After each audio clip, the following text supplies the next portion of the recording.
All right. Morning, everyone. Welcome to another episode of Trading Bitcoin and Bitcoin Brief with your host, Tone Vays, coming to you live from Unconfiscatable. We are setting up for the conference. The conference is going to take place on Saturday. There will be a live stream, so you guys can watch it as well. And Jimmy just joined. Let's get Jimmy into the stream. I was going to do the price first, waiting for Jimmy, and had to go live. Let's get Jimmy into the stream, and we will. How the hell do I even do that now that it's live? There we go. All right. Jimmy, you're going to be straight on live, so hope you're decent. There's no preset here. All right. We'll have Jimmy on in a minute. So there he is. Hey, Jimmy. Let's do it. How's it going, Tom? Good, good. I wasn't sure. Like, I am a little pressed for time, so wanted to go live, take a look at the price, and then we would do stories. But looks like we're just gonna do stories. Gonna try to do this one a little bit faster. When you getting here, Jimmy? Tomorrow? Yeah, tomorrow evening. Excellent. We'll see Jimmy tomorrow evening. Tomorrow we have the pinball tournament. It's gonna be a hell of a lot of fun. Friday is the carnivory dinner. Saturday, of course, is the conference. All right, let's go straight to our stories. A couple of things happen. Boom, I already had price all ready to go. We're gonna talk about price in a minute. Man, organizing conferences is not fun. It's hard. It's really hard. But yeah, let's look at a few stories. All right, what do we got? Let's go back into DeFi, the lovable DeFi. Tell me it's the same exact company that got hacked for the second time, or it's another DeFi company? It's the same one. It's the same one. It's the flash loan one. They apparently stopped their whole service because they want a full audit now. And there have been people that have been criticizing this company because they haven't been auditing their smart contracts. And clearly there are some flaws because you can extract a lot of money from them. So I mean, this is the fire you guys are playing with when you have Turing complete smart contracts with complexity that hasn't been analyzed. It's the DAO all over again. It's doing like kind of ridiculously complicated things and thinking that you're being clever when in fact you're actually like increasing the attack surface and making it easier for people to figure out holes in your system so they can go and exploit it. This is what happens to smart contracts when you're trying to be clever. Yeah, like your contract just got exploited, and basically there's nothing that they could do. So this is what happens when you build something that, well, this is the way you've been talking about this for a long time, right? Blockchains that are not Bitcoin. So there's Bitcoin blockchain, and then there are databases which have all the disadvantages of a blockchain without any of the advantages, right? Yeah, that's right. That's right. It's basically you get all of the weaknesses of a blockchain and all of the weaknesses of a centralized system combined in the same thing. And this is a very good example. Like so here's what this means, right? So this means that this project, this DeFi on Ethereum, I'm assuming, or all that nonsense it is, like, this project could A, be hacked for millions of dollars, and B, have that value be confiscated by the authorities for millions of dollars, right? So if the law enforcement shows up at this BZX DeFi office and shows them a sheet of paper, they will do exactly what IOTA did. Shut it down, and it's over. So this thing has absolutely zero censorship resistance.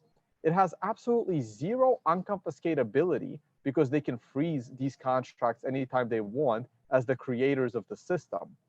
It obviously doesn't have anything to do with hard money and a finite supply and scarcity.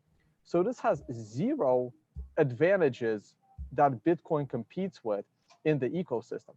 But it has all of the disadvantages of getting hacked. In fact, it's a lot easier. Yeah, way easier because it's Turing complete. And I've been saying this for a while too. It's like something that's Turing complete is at least an order of magnitude harder to analyze. And it's hard enough to analyze, like making, my Bitcoin contracts. the script is there's only like 7 or 8 forms of script that are used in Bitcoin today, and a lot of the more complicated ones are really with Lightning.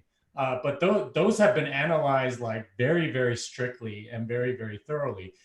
This crap has not been like nearly like looked over in the same way. And this is what happens: is that you have stuff like the DAO or this, which is essentially smart contract lawyers figuring out what escape hatches there exist and just getting money off of it. And I don't know. I mean, maybe Vitalik will roll this one back too. I have no idea, but like it seems like a really stupid way to play with this stuff. You essentially have people that are gambling, which is what DeFi is. They're trying to get leverage on whatever money that they have in Ethereum in some sort of quote unquote decentralized way. Of course, you can go to BitMEX and get like 50x the leverage. But I mean, this is just kind of a ridiculous and stupid product that really, they've been hyping for a long time. It's really just the F heads that are using this stuff. Somebody figured out an exploit, and I mean, more of this is going to happen. Unfortunately, they probably raised a lot of money in some sort of token sale, so they can cover these losses for now. But at some point, it's going to run out, guys, and there's going to be either some bailout by Vitalik, or the whole thing's going to get shut down or something. Like it's just so fragile compared to something like Bitcoin. All right, well, we got some more topics in the centralized database department today. So right here, we are tracking 133,000 Ethereum names and exposed their secrets. Unfortunately, I've been reasonably busy here with the conference. I did not get a chance to read this article. Can you just give us a summary, Jimmy? Yeah, so if you've seen on Twitter all of these like F heads, they have like something .f in their name somehow. And basically that's their Ethereum name service. Essentially, instead of using the 0x addresses, which have all sorts of problems, you can send to one of these names, and it's a centralized registry. Essentially, it's a smart contract on Ethereum that somebody controls, and you register a name there, and you pay some amount, something like that. But a ton of Ethereum people were very excited, so of course they registered their name. So I think Vitalik has Vitalik.eth, for example, and many other people have other ones. The interesting thing, though, is that once you have that name, because of the way Ethereum works on an account-based system and not a UTXO system, you have like zero privacy. And what these guys did was they went through all of the names, looked at the transactions that came in to buy those names and so on, and figured out pretty much everyone who was buying these names and like their entire transaction history, how much Ethereum they have. They were able to identify, for example, Joe Lubin, who actually owns this publication, Decrypt, and said, could it be Joe Lubin? Probably, because he owns joelubin.f, right? And it's like, it's got like 850,000 Ethereum in it or something. Like this is the level of privacy that you're giving up. And it's kind of like scary, right? When you think about it, like I would, if I were an Ethereum whale, I would not be comfortable with this sort of leakage that's happening on Ethereum on a daily basis, right? Like if you use any of these centralized services, right? Like whether it is Ethereum name service or some decentralized finance, or even buying CryptoKitties or anything, like it is very easy to identify you, and you will probably, and like they're gonna know who you are, where they can probably find out where you live and all this other stuff. It is like the exact opposite of what like cypherpunks would want. And it's crazy that Bitcoin, which is like a cypherpunk currency and something as centralized and as like like non-anonymity granting thing like Ethereum, get lumped in the same category. They're nothing. They're not anywhere similar. All right, thanks for that update. And let's go on to yet another story. Coin Metrics, State of the Network issue number 38. Give us a quick rundown, Jimmy.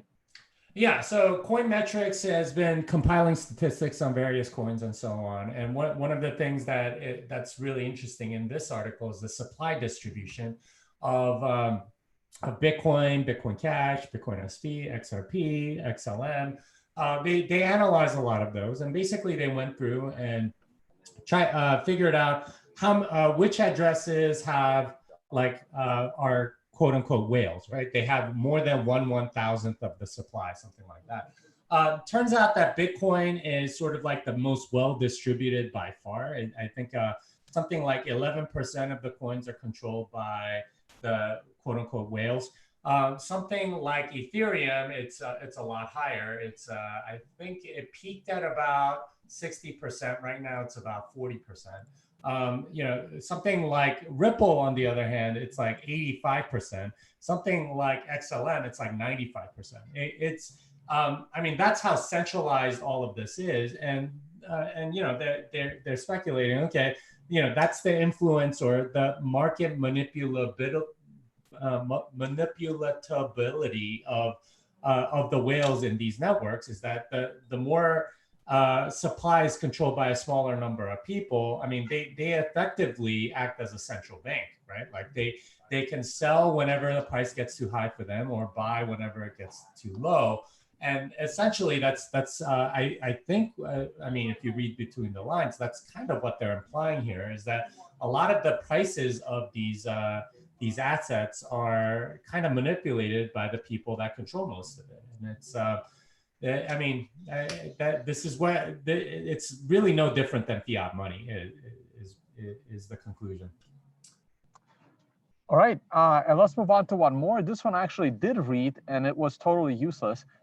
So the IRS cryptocurrency groups to meet amid agency enforcement rush. So they are inviting crypto people to their IRS enforcement meeting, but they don't say which people it is. So this is like, okay, let's see who these people are, and that's what really matters, right? Yeah, it looks like I'm guessing Coin Center is going to be involved in some way. I mean, they've been doing a lot of lobbying work in DC for a long time, so they're sort of obvious for that reason. I don't know who else though, and the crazy thing is, if you kind of show up to the meeting, you're kind of admitting that you're centralized in a way. So I'm not sure how it's going to work out.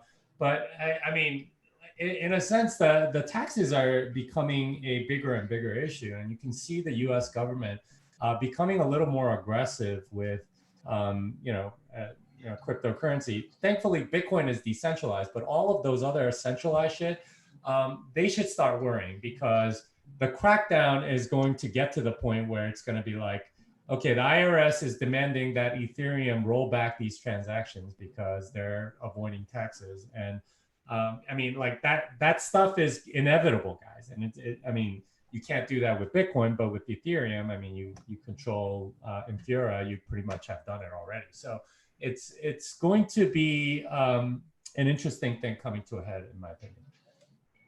Yeah, so my view on the tax issue is this: if you are using Bitcoin not for speculative purposes, if you are using Bitcoin for actual currency, there needs to be like a leeway here, right? So if you're buying your cup of coffee, if you're reasonably spending Bitcoin on actual transactions, there should be no tax liability. So when you're buying that cup of coffee, you should not have to calculate 3 cents worth of taxes on the appreciation of that Bitcoin that came in. But if you are strictly using Bitcoin as an investment, and if you are a trader, then I guess the current laws on trading and investing would apply through centralized institutions. Like if you're trading through Coinbase, if you're trading through other regulated companies, then if you're a trader and you're making money off of Bitcoin, then yes. Then I mean, I'm not a fan of taxes altogether, but since there is a law and you got to comply with the law. The thing is, the laws on taxes of cryptocurrency, they're uncompliable. You have to make these laws so it's possible for a person to comply.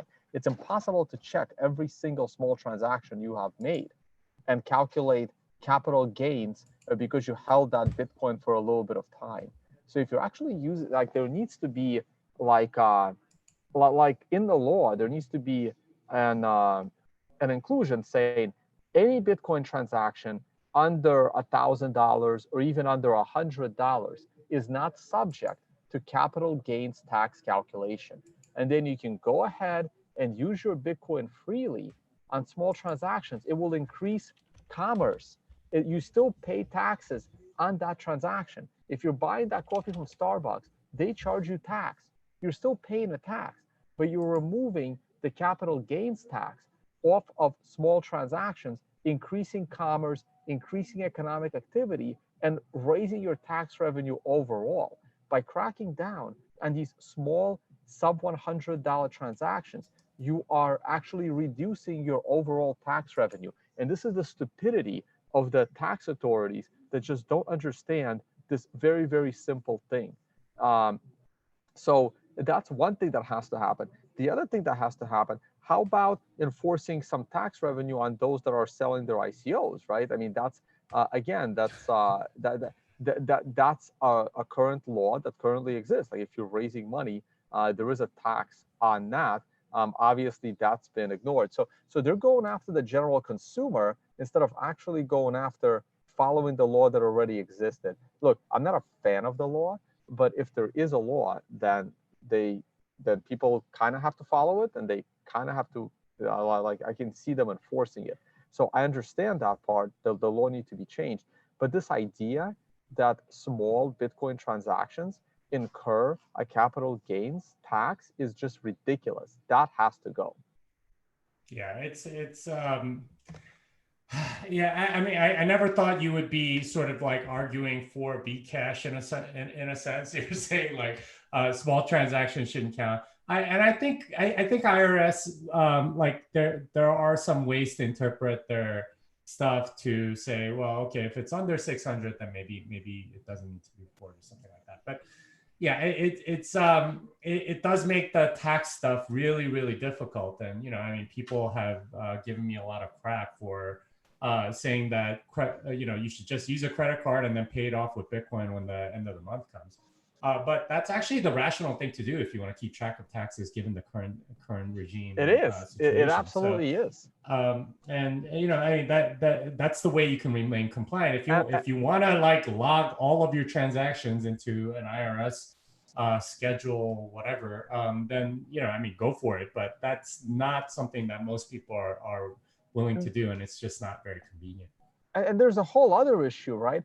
I'm still not convinced that Bitcoin users are not going to be criminals in the years to come. So while the IRS is trying to get you to, rat on yourself for being a Bitcoiner, other agencies have not made it clear that Bitcoin is not something that they're going to decriminalize, right?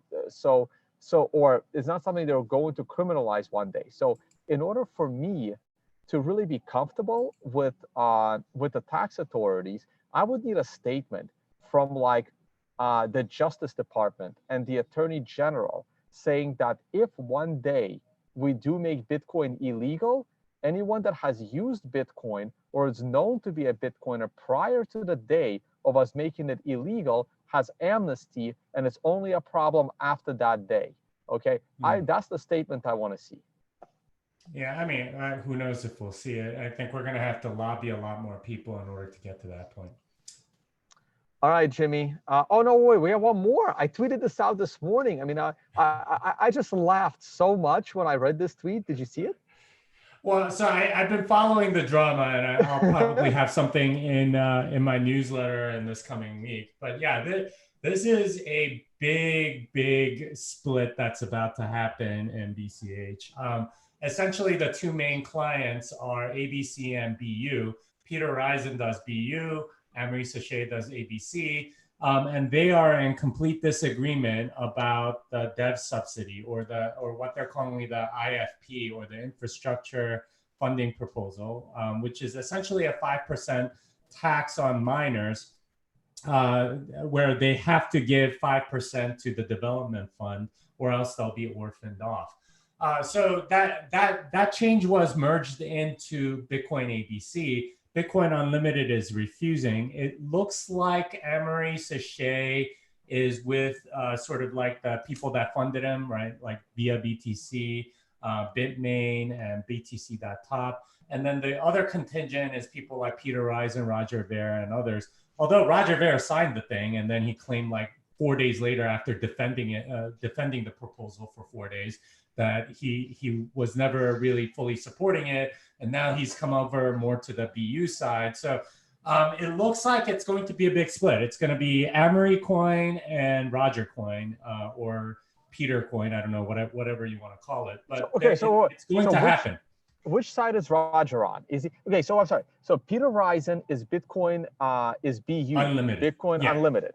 Amory Sachet is Bitcoin ABC.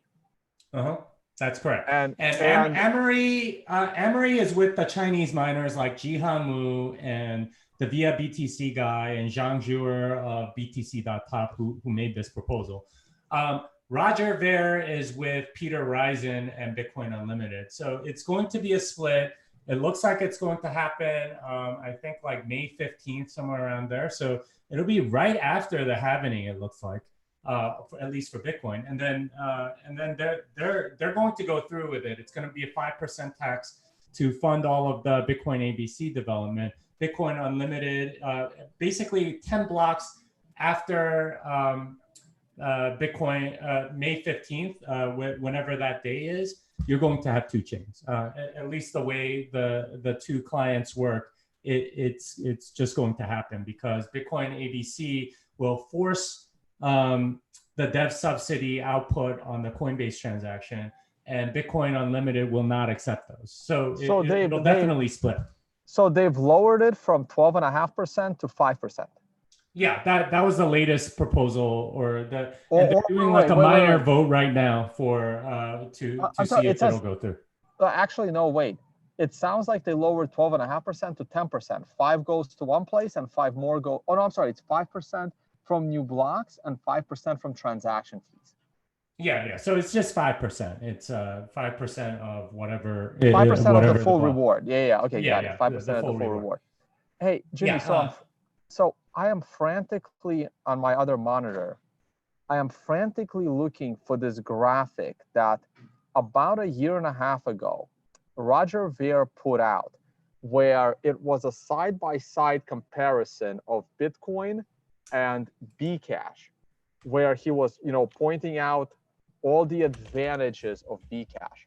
And in this one particular graphic, which I can't seem to find, I think I know where it is. He has it pinned to his Twitter profile. So yeah, but there was one particular one that I saw where he made fun of the fact that Bitcoin only has one development team being Bitcoin Core, and Bcash has 5 development teams, and they were named. They were Bitcoin ABC, Bitcoin Unlimited, Bitcoin SV, N-Chain, and one more. There were like 5 development teams, and they're like, we are decentralized. We have 5 development teams versus 1. And now it looks like every one of these development teams is forking off one by one, right? Yeah, I mean, this is what's going to happen. Like when you centralize something, and like basically the big trade-off that they made was they wanted bigger blocks and get rid of SegWit. In exchange, they had to give up decentralization. So they were centralized from the start. Amory decided everything at the very beginning. Bitcoin Unlimited sort of followed along, and essentially whenever there was a big enough contingent that wanted to fork off, they did. And the first was Craig Wright and Bitcoin SV. Now it looks like Peter Risen with Bitcoin Unlimited is going to fork off as well. So this is the balkanization, I guess, of Bitcoin Cash. It's going to split more and more. I mean, at some point, like, I think Amory and the miners will probably split, and Peter and Roger will eventually split, and I don't know, Ryan and Craig will split. It's just like this is what happens when you have people that want power or control or something. They're going to find some disagreement, and that's not, and they're going to go and make their own coin as a result. And I mean, good for, I guess, the people that are going to get a little bit of both coins, and they can go and split it or something. But I don't know. We'll see what happens. Yeah, I can't find that graphic. If anyone finds it, I remember how hilarious it was, how they were saying that 5 development teams is better than 1 decentralized, like it's just a general name, Bitcoin Core. There's no team, there's no office.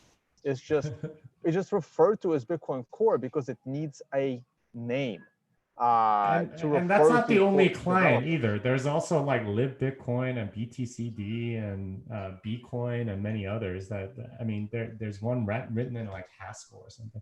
There's a lot of clients, Oh, and good it's Lord. Speaking of Haskell, man, I really wanted to nominate Charles Hoskinson for the Lifetime Scammer Achievement Award. Oh, not me. I'm sorry. The committee. The committee of Unconfiscatable. I did not have the final say on this. Please don't sue me. There is a committee of Unconfiscatable, and we are taking votes for the scammies. The Scammy Awards will attempt to live stream the Scammy Awards as well. Where are the voting? Here we go. Here's the voting. The fan vote counts for some. We added one more category. I got a couple of people that I actually hang out with, but they're not going to win. This is the Shitcoin Shill of the Year to earn the Golden Pump Award. You can see, oh, he's here, of course. Wait, that's Berwick. There we go. The genius is in the lead. That is our Golden Pump Award. We actually have to try to find a way to make one. The Golden Pump Award for the Shitcoin Shill of the Year. And we have Trayvon James and Craig Grant currently in the lead. But yeah, so check it out. Please vote. It's going to be awesome. All right. We have to let Jimmy go. And I'm going to take a 5-minute peek at price, and then got to get back to organization. You can see this is where the conference is going to take place. You were here last year, Jimmy. That's our little, referred to as the war room, where everyone's working on it. Yeah, a nice little 360, guys. very nice. It looks nice. Yeah, that's what we're working. You're gonna have a table for me to sign some books, right? Oh, absolutely, man. Yeah, we bought a bunch of your books. We bought Oh, so you have them on site? I don't need to bring all of them? Oh, no. You'll need to bring them for like people, like the books that we have for you. So what happens is, like, for the VIPs that are really supporting this event. Thank you, guys. Thank you for the VIP tickets. The VIP tickets is what make the general ticket unreasonably cheap. So it's a $250 to attend this event. So the VIPs get a gift bag with a book, and they get to choose. It's either your book or Saifedean's book. They will choose one, and then that goes in their gift bag, and hopefully you will sign it for them. So we have some of your books on hand, but yeah, please bring as many as you can. I'm sure people will be interested in buying one. Yeah, all right, I'll bring a bunch. But yeah, thanks for having me on, Tone. And Fiat Delenda Est. This song is. Hey, thank you guys for sticking around. Let's take a quick peek at price. Got a meeting in 15 at the bottom of the hour, so this will not take too long, unfortunately. All right, we are at Unconfiscatable. Please come and check it out. It's going to be absolutely awesome. The financial summit is still going to happen. Talk about that later, and of course, understanding Bitcoin. All right, let's look at the price. The weekly chart is back in bullish mode. We are back above all resistance levels. We are at 7 of 9. All systems go. The price is looking very, very bullish here for at least on a weekly scale. And we got a couple of more weeks to go. So we are looking at a pullback happening around March. But right now we are bullish. So I am bullish on this weekly time frame. So look at the daily time frame. The daily time frame could not be any more textbook. We have a 9 marking the very top of this run up. We have a 1 to 4 candle correction. The correction happened to be exactly 4 candles. We have, you know, a slowdown in the price. Then we have 1, 2, 3, and we made the low on the fourth candle following the 9. This is a classic 1 to 4 candle correction. We have now rebounded yesterday. We have a neutral candle today. A green 2 above a green 1 makes me pretty damn bullish on a daily time frame, and the weekly still has room to the upside. This would be a good scenario for me to enter a swing trade on Bitcoin. We're also about to break the stop and reverse points in an orderly fashion. So everything is setting up for one more swing to the upside here in Bitcoin. 12-hour chart, not very interesting. The 4-hour chart is looking very good. The last time I did this video, I drew this red line, and I said going below this red line is trouble and the price is going to go lower. Well, the price made it lower. It rebounded on a 7. You did get that 9 print, and off of the 9, up we go. We hit a 9. This is not the kind of 9 that would scare me. And we now have, we're consolidating at this 9. We just made a new swing high. The 4-hour chart is looking bullish to me as well. Hey guys, shout out to Joe Sass, to be honest with you guys, because when we did our last trading Bitcoin video, and if I go to the home page here, or I go to tonevays.com page, and I go to the affiliate codes, if you check out my last video, oh wait, I gotta refresh this, damn. Hold on, let me try this again. Because it's there, but I don't think I have like the caching on my computer. There it is. We talked about trader platform, TRDR. And when this fall was happening here, Joe was saying, hey, this is not panic mode. I mean, he's trying to understand that data. It's a visual graphic of the order book. And he was very confident. And I even hit him up when Bitcoin was near these lows of 9,600. And Joe was still confident. He's like, hey, listen, order book is saying this is just, he refers to it like a liquidity check. He was just saying, hey, I'm not concerned yet. The order book still says we're going to go higher. This is just, stupid leverage bets just being liquidated here. But like the order book is still strong. He was still in his bullish trades. He wasn't concerned. And the data and what was making him confident was the visual representation of the order book from TRDR. So yeah, shout out. Joe got that one. So that was good. That was good. I don't, sorry guys, I've been busy with the conference. I don't really have anything else to add on gold or silver. Oh my God, gold. Gold's bullish. I mean, this is the daily chart. You broke this line again. Not the best of cups and handles, but hey, this is why I hate double tops. I don't believe in double tops. Double tops are meant to be broken, and we're breaking it. I am absolutely bullish gold right here. The break of this area that happened earlier this week would have made me completely bullish gold. I would have been all over this trade if I knew it was happening. This is obvious to me. This is how I trade. The moving averages didn't even cross. This is looking very bullish. What about the weekly chart? Oh, the weekly chart is looking crazy bullish as well. We had a 9. We had a little bit of a slowdown. Gold's looking great. Very bullish. My fundamental view of gold is irrelevant.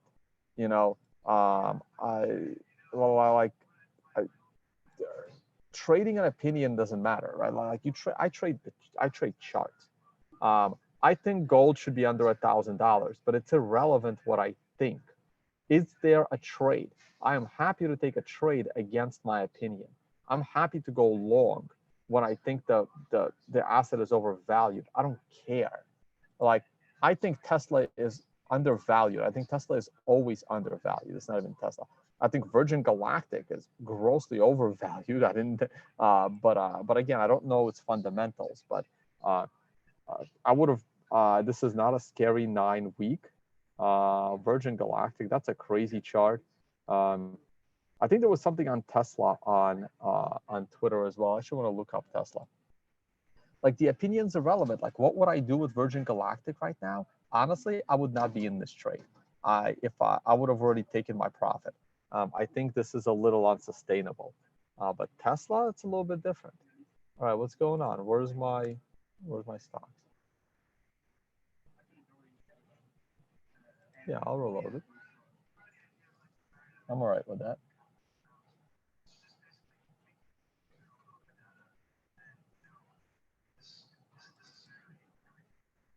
Here we go. Oh, I want to look at Palladium. What is this D? That's new. I don't know what that means. Oh wait, that's platinum. Palladium. All right, Palladium went higher. We had this huge 9, setting up an awesome short trade. The short trade would have been profitable, not as profitable as I would have expected, but it consolidated. The 1 to 4 candle correction took place, and then we started to break two new all-time highs. So you scrap the idea of the short and you consider the long trade. Would I have taken the long trade? I don't know. Maybe, maybe not. I probably would have not risked it again. Unlike gold, see, for me, this is the weekly chart. And let's go back to gold. You know what? Let's flip these to a daily. On a daily scale, this is an obvious long to me based on how I trade. Now let's look at Palladium on a daily scale. Oh, it's also the same thing. It's the same concept. I probably would have considered the long trade very seriously. Because look, you have this line. That is screaming buy to me. Because this is another double top and a breakout above double top. You're also breaking out on a, well, the 2 above a 1, I might have been cautious. The 3 above a 2 is a lot cleaner. The 4 above a 3 is beautiful. So to me, this is a clean breakout. This is a monster reversal candle, but the money would have already been made. This was a monster move. It might be over, but sequential says there's more to come, at least based on closing prices. So this was the time. I didn't have any videos. It would have been, this is where your short trade probably ends. Wouldn't have been as good as I would have expected, but it doesn't matter. Of any profitable trade is a good trade, and certainly a nice breakout. And finally, I'm going to look at Tesla, and then I have to call it a day and run to a meeting. Let me see here. This looks so different than before. TradingView must have updated. I also want to look at Roku. Man, Roku is still stuck in this zone. Man, we could have just kept trading that. All right, Tesla. What do we got? We got the combo and the sequential 13. On this reversal candle, it's a bit of a double top, but this is an anomaly. The daily sequential says there's more upside. I would certainly be getting out of Tesla if I was still in Tesla and taking some profit, if not most profit. And if you still have profit left, I would get out on a 9 in about 3 days. On a weekly scale, it's got plenty of room. On a weekly scale, this thing can go to $18,000 a share, and I would not be surprised if it does. I have talked about why Tesla will be the biggest market cap company in the world, and there's no reason to walk away from that prediction now. All right, guys. I'm short term, clearly overbought, but markets are irrational. You know, Ethereum is what, hundreds of dollars when it should be back to 20 cents. So markets can stay irrational a lot longer than people can stay liquid. So that is all I will say on that. All right, guys, saying goodbye from Unconfiscatable. We got a lot more work to do. I have a workshop here tomorrow. So all day tomorrow I'm teaching, followed by the pinball tournament. Thursday, other workshop, Giacomo, Socrates, prepping for everything. That will be Friday. That's tomorrow's Thursday. Friday night's the carnivory dinner. Saturday's the conference. After party with the Scammy Awards. And then Sunday is the poker game.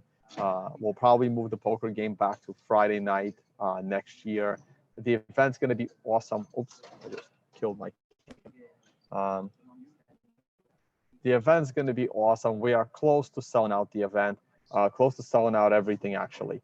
So if you're still thinking about it, still a little bit of room, come to Vegas, guys. I'll see you here. Later.